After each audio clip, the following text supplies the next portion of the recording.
दोस्तों, आज हम चर्चा करेंगे एनवीएस एम्प्लॉय पोर्टल .org पर जो वैकेंसी आई है ग्रीवेंस राउंड के लिए उसकी। हम देख सकते हैं इसी ग्रीवेंस राउंड के फिलअप होने के बाद भी ये वैकेंसी एज इट इज़ रहेंगी, क्योंकि जो भी एम्प्लॉय ट्रांसफ़र होंगे उसके बाद वहाँ तो पोस्ट वैकेंट करेंगे। तो ये मान के चल सकते हैं कि 30 जून तक की वैकेंसी ये रह सकती है। अब ये डिपेंड करता है कि इस वैकेंसी में कितनी वैकेंसी हमारी डायरेक्ट रिक्रूटमेंट जो अंडर प्रोसेस है एनवीएस केवीएस का, उसमें कितनी फिलअप होती हैं। हो सकता है कुछ vacancy as per recruitment rule कुछ वैकेंसी बढ़े, तो देख लेते हैं। और रिक्रूटमेंट जो चल रहा है 2025 वाला, उसमें से मैच करके देखेंगे कुछ वैकेंसी हमारी क्या इन्हांस होनी है। तो इसमें हम पाएंगे कि प्रिंसिपल की वैकेंट पोस्ट एज ऑन आज की तिथि में 236, वाइस प्रिंसिपल की 124, वाइस प्रिंसिपल की टोटल एलडीई और डीपीसी से होनी है, तो इसकी तो चर्चा ही ना करें। PGT English, Hindi, math, physics, chemistry, bio, computer science, history, geography, economics, commerce किए हैं।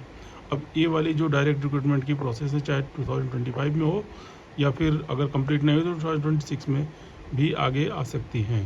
तो ये तो डायरेक्ट रिक्रूटमेंट के लिए ही है। TGT Hindi 225, TGT English, TGT math, TGT science, TGT SST, TGT computer science, special educator.